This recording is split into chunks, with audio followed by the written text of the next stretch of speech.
Nestled in the heart of historic downtown Wilkesboro, the 1915 offers a wedding experience like no other.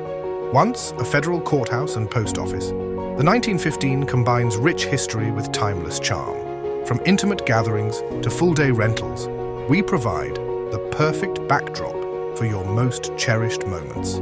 With indoor and outdoor options, bridal and groom suites, every detail is crafted just for you. Make your wedding unforgettable at the 1915, Wilkesboro's historic wedding venue, where your story begins.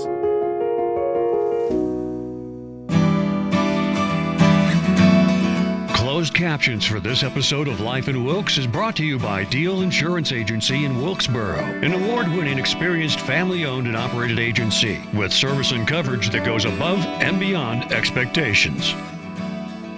Join us on a captivating journey as we explore the charm, history, and vibrant culture of Wilkes County. Discover the hidden gems, inspiring stories, and remarkable people that make Wilkes a place worth knowing and celebrating. Join us now and experience the unique essence of Life in Wilkes. Well, Steve, good to see you again. It's time for part 2 of our wonderful conversation about Benton Hall and the Wilkes Playmakers. Good to see you, Carl, and thanks for having me back. When did the Wilkes Playmakers began to put shows on?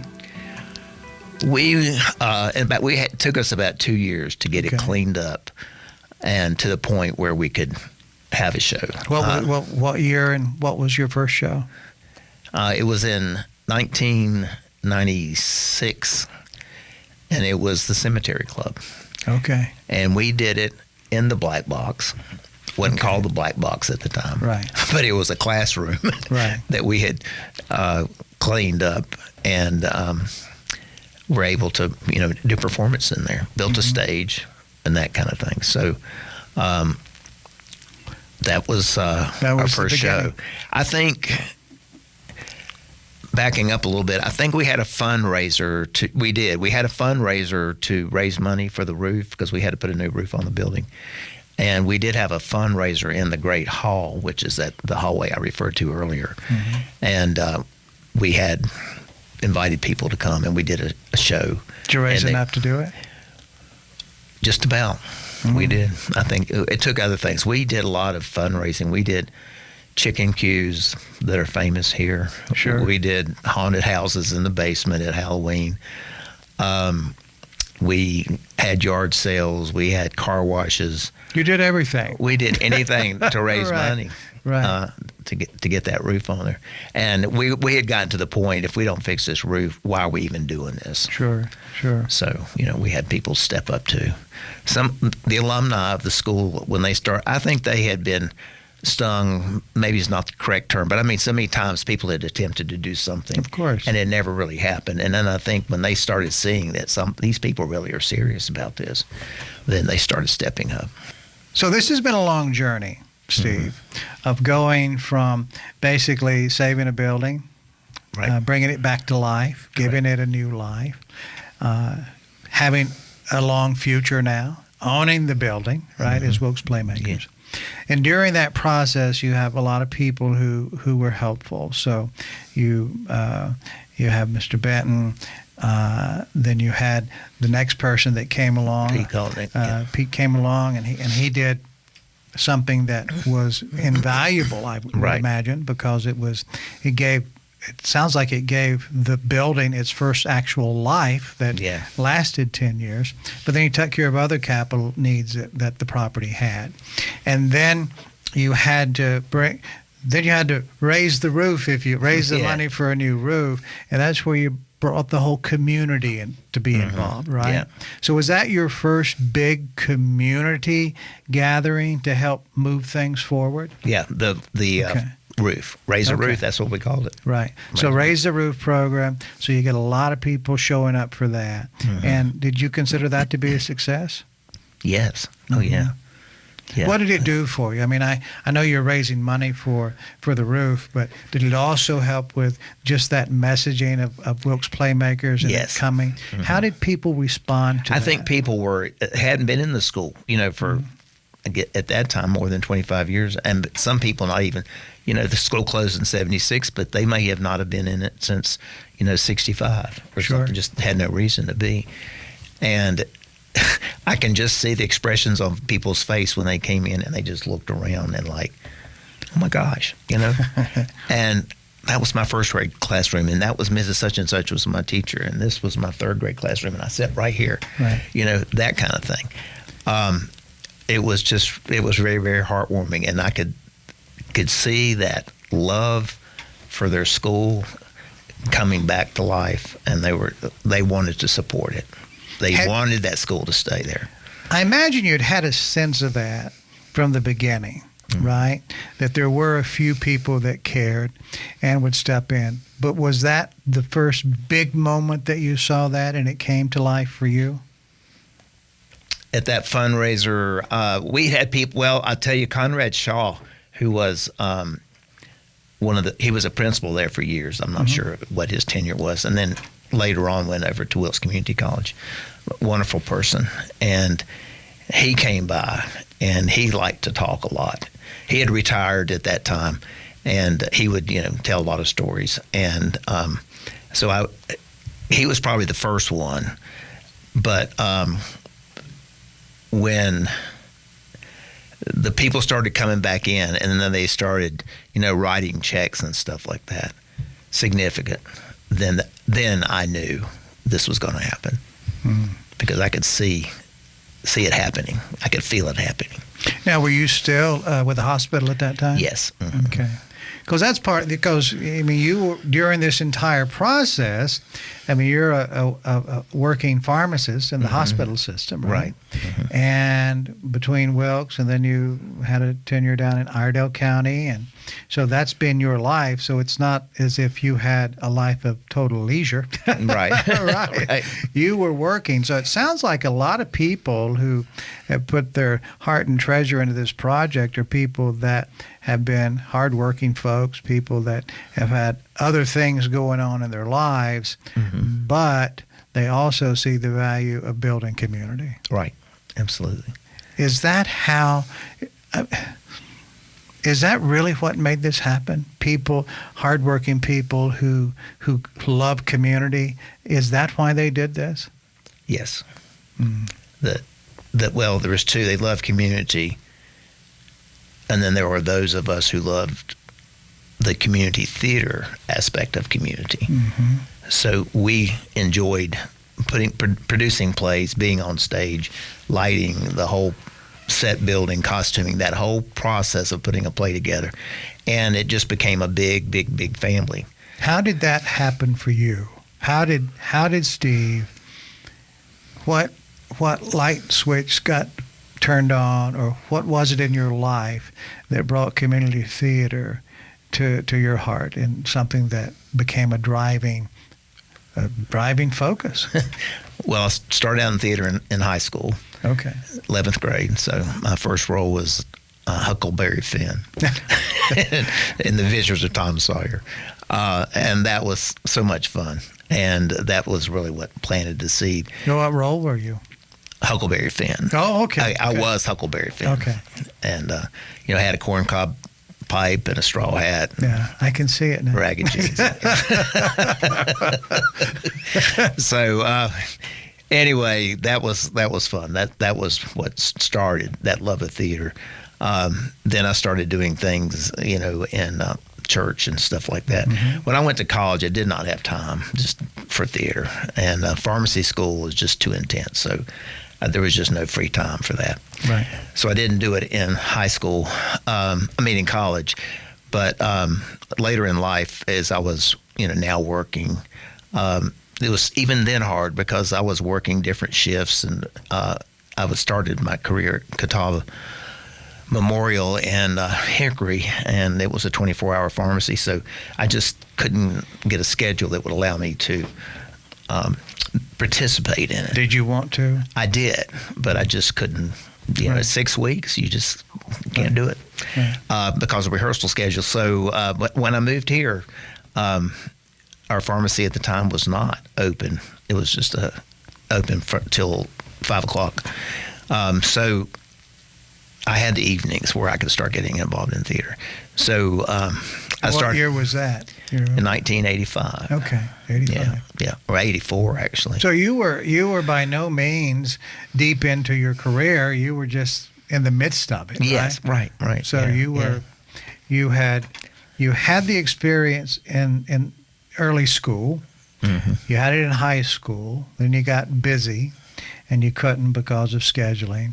And then in your adult era, right? Mm-hmm. Earlier on, you're still early on your professional side of it. Then you step back on stage again. Yeah. At the college, the Wilkes Community College. Bud Mays. Did you know Bud? I know who you're talking about. Wonderful man. I'd say he's my theatrical mentor. And many people will say the same. Anybody that's ever worked for him will say that. He was just an amazing individual. But he was directing at the college.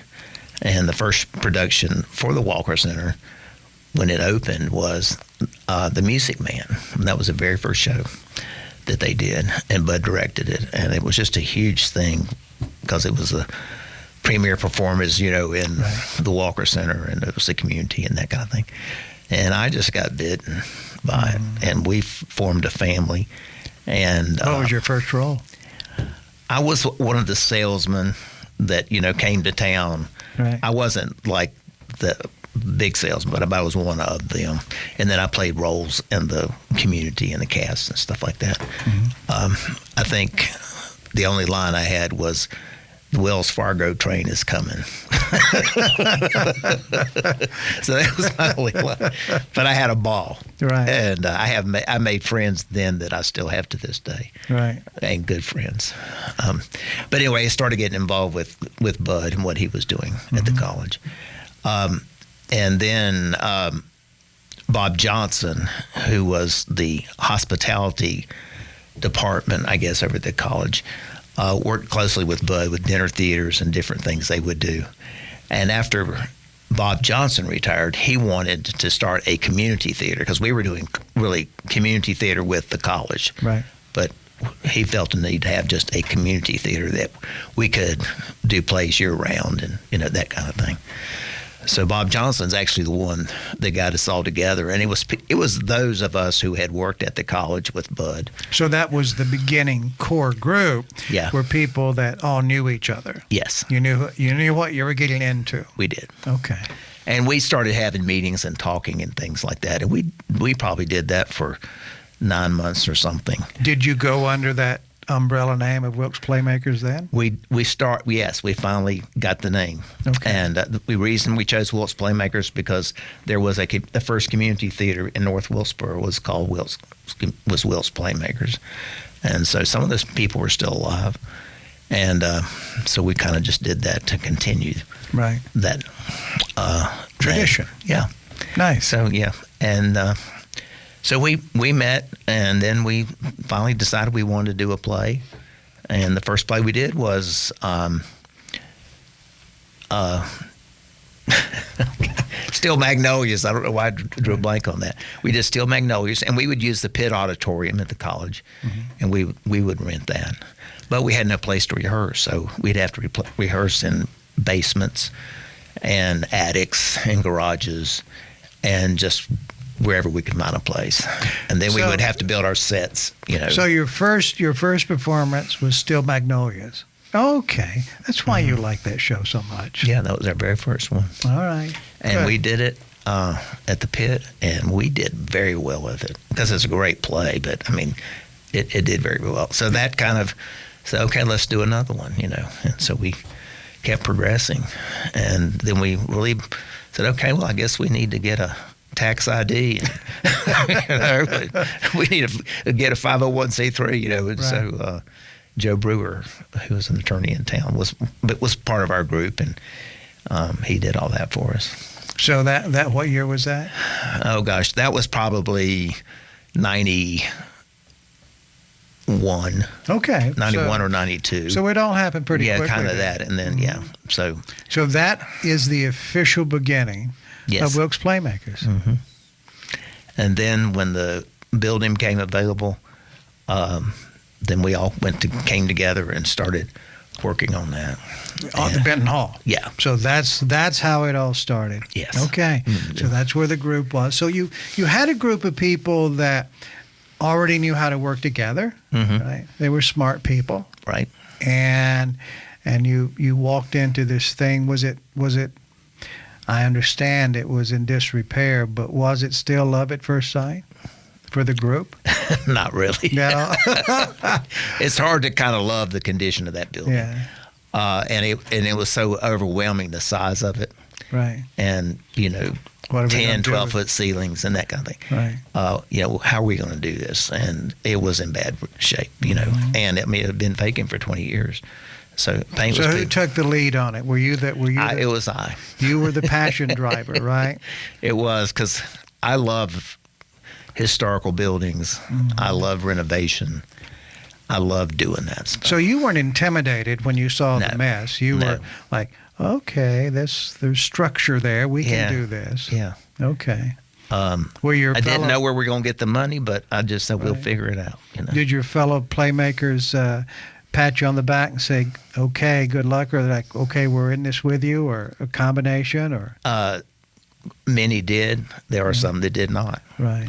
That kind of just started out helping and then just kind of walked away from it and said, It you is know too what? much. This is too much. And That's fair, though. it isn't was, it? I understood it. It was hot. Oh, And then sure. it was cold because we Right. had no air conditioning or heating. We didn't have water in the building. Right. It was just a lot to expect of people. Wow, it's like a prairie trip, isn't it? Traveling out, forging new territory, And it was a lot of dirt and a lot of broken glass. and a lot of bats, right? Yes, it just, yeah. Oh my Yeah. goodness! So there you go. You've got this a lot of drama that you're processing with every aspect of this thing, but you're qualified. So that's the one thing I didn't know your history. So that's fantastic, knowing the foundation that you came from and those people that you came from. Yeah. So it sounds to me like while you had that, then as you begin to attract people to be supportive of the project, they too were people that were highly qualified. Yes. Right? From the very beginning. Yes, yeah. That's got to make you feel good. It does. It does. It was just such a community effort. I did not do that by myself at all.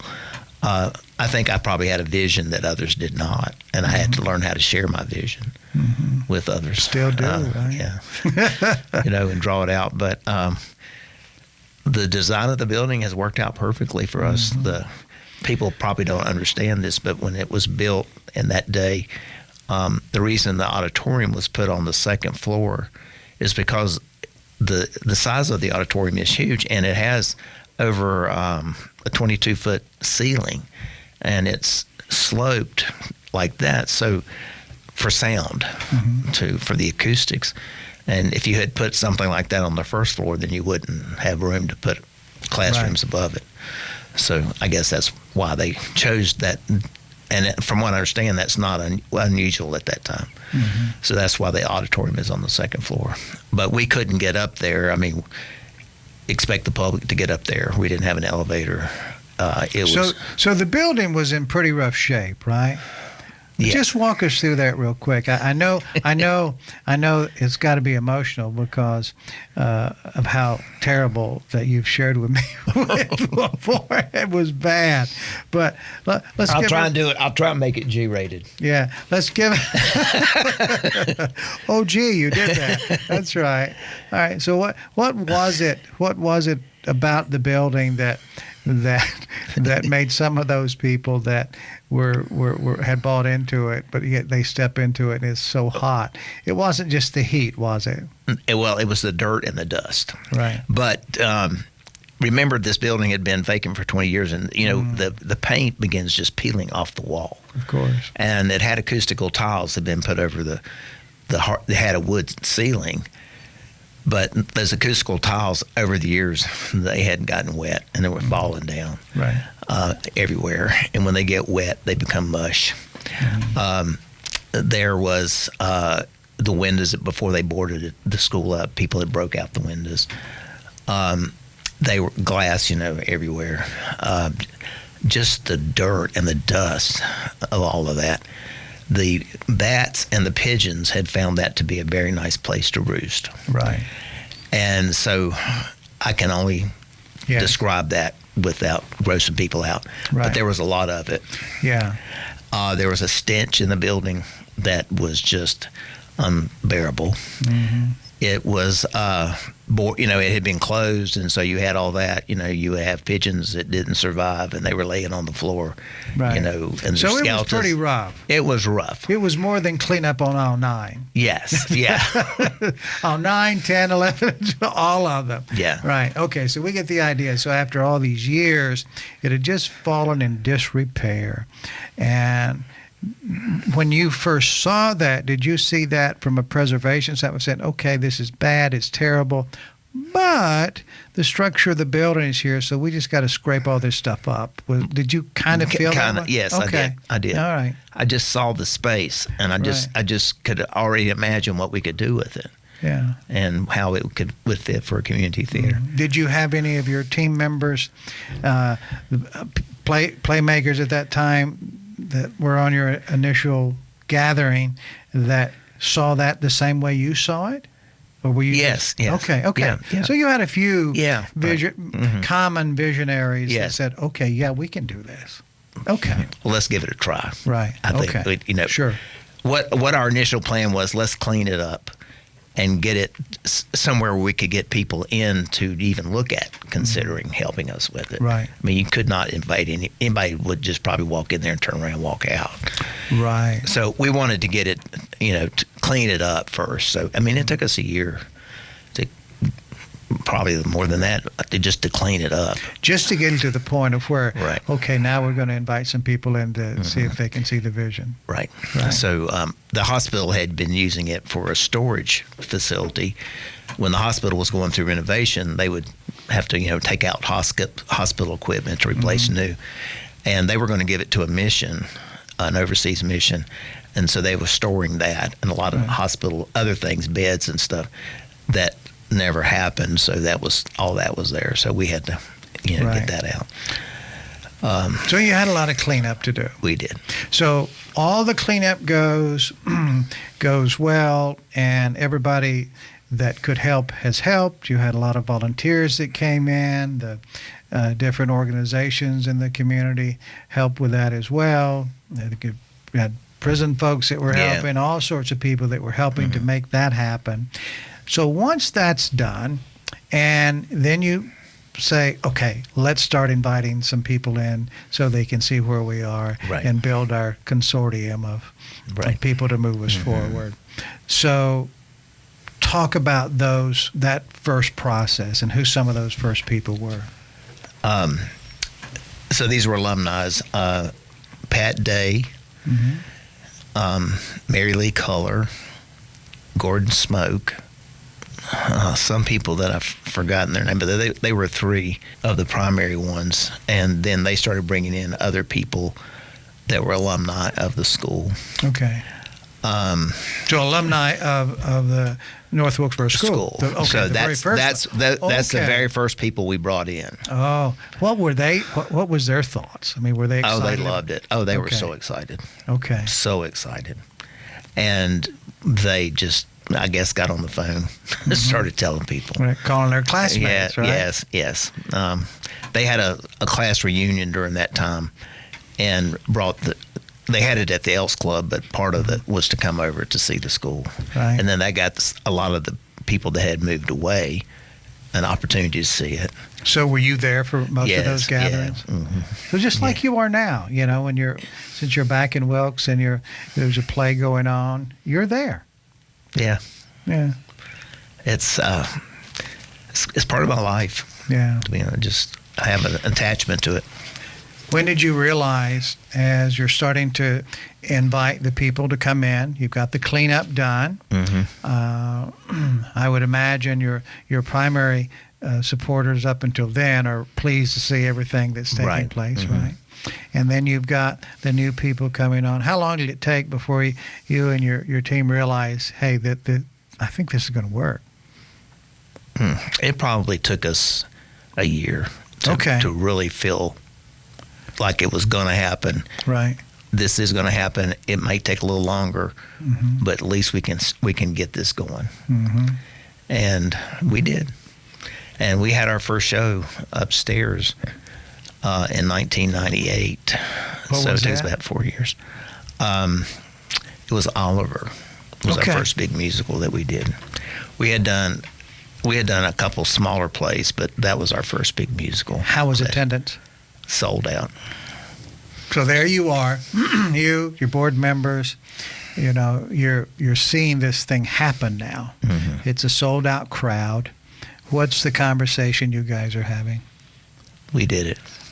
We did it. Yeah. And what's the next show going to be? And, just, we weren't stopping. We were on a roll. We just kept, and so it was very, very exciting. It was a dream come true. Wow. Let's talk for a few moments about the effect of community theater. Now you have it. Now you have this thing that's alive, and it's not like you're wondering where you're going to be putting on shows, Right. And you have something historically significant. What are some of those life-changing things? Because community theater, gets a lot of different thoughts floating around. Right. From some community theaters aren't that good, others are great, but very few have a historic building that's all theirs to do with. So that's a big custodianship responsibility as well. But how it affects the players, how it affects the kids, and people that have never been on stage before. Talk about what you and your board have seen and sensed. Talk about that story. Carl, I can tell this story a million times. Not a million, but you know what I'm saying. So many people. 800,000. Okay, it's the same story.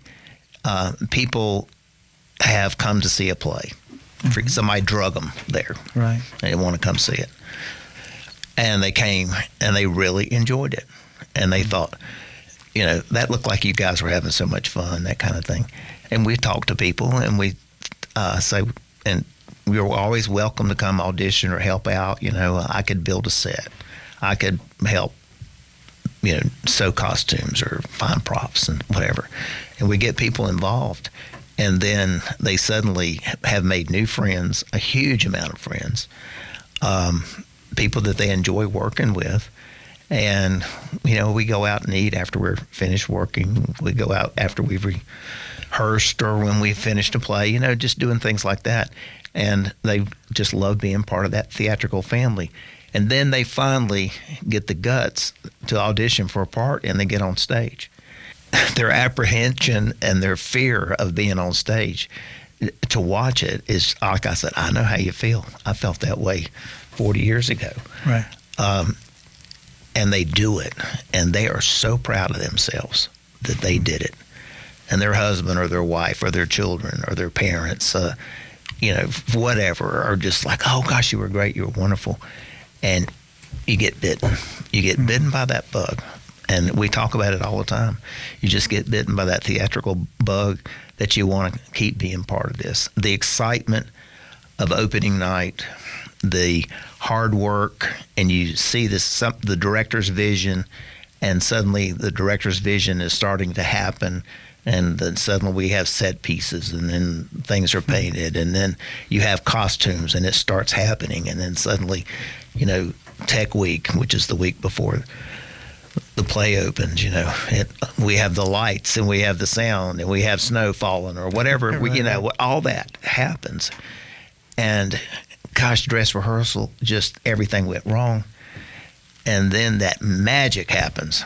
And opening night, it just happens. And everybody remembered their lines, and all the tech worked, and it was just successful. Somebody dropped their line, and somebody picked it up and covered for them, and nobody ever knew it. It's just that magic, and that magic happens. And you're really hung by that point. You're just really part of it. So I don't think you can imagine ever not doing this, can you? no, I can't. I can't. My work has taken me to other communities, and I've always gotten involved in theater. That's one of the first things I would do. Where was it? I got a call. I think Ken Welburn called one day. Says, "Hey, you want to go to Statesville for a show?" And I was like, "See, it's Steve's in what was it? Midsummer Night's Dream. Midsummer Night Dream." And I was like, "When is it?" And then I said, "Yeah, let's do it." And it was great. It was great. It was outside. Yes. It was an outside performance, and that was good. And that kind of, I think that was our official theater experience. Right. Yeah. And becoming friends over the years, and hearing you talk about theater, and seeing how much you come alive when you. It's not that you're not alive before, but it's there's an energy there. There's an excitement that's there, and it always involves celebrating. The people who are on stage. I think that's a special thing. It is.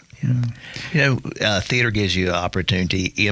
Most everybody now has a stressful job, whatever it is. It's stressful. You don't have enough help. You don't have enough resources. Whatever.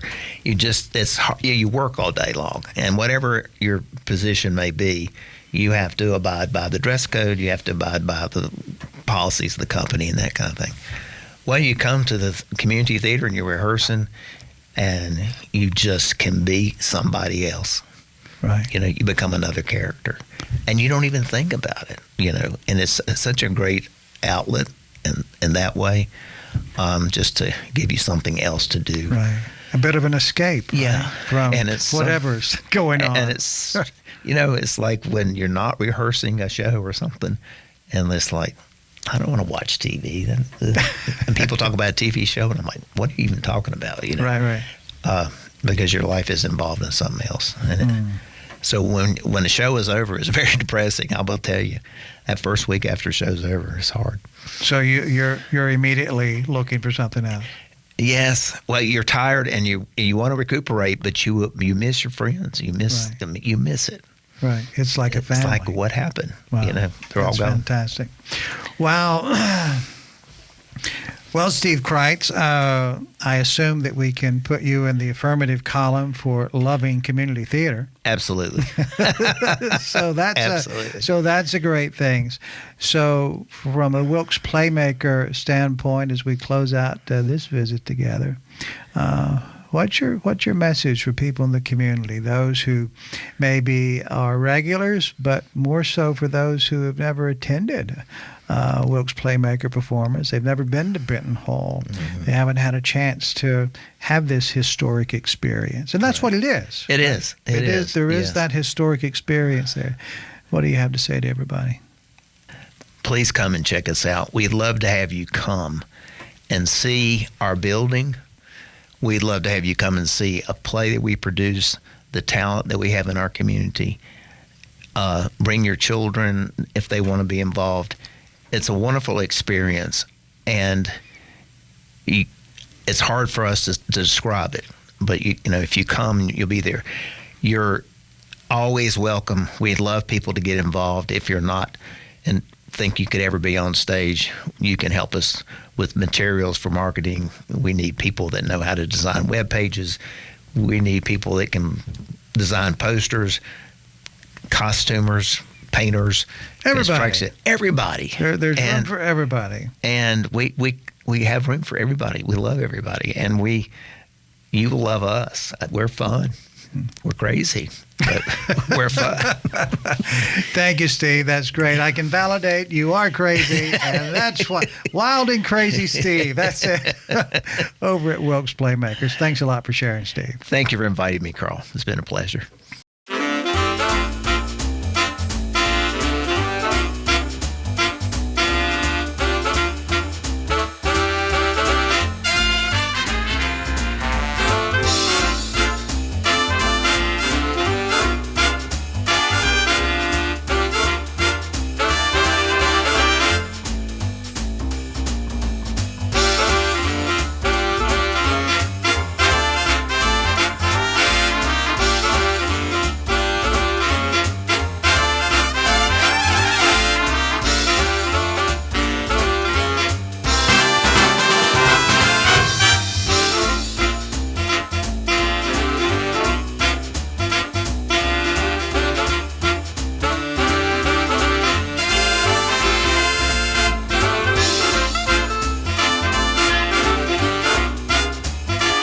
Thank you for spending time with us on Life in Wilkes. We value you as a viewer and appreciate when you share this show with your friends and family. Be sure to bookmark our channel and join us again on the next episode of Life in Wilkes.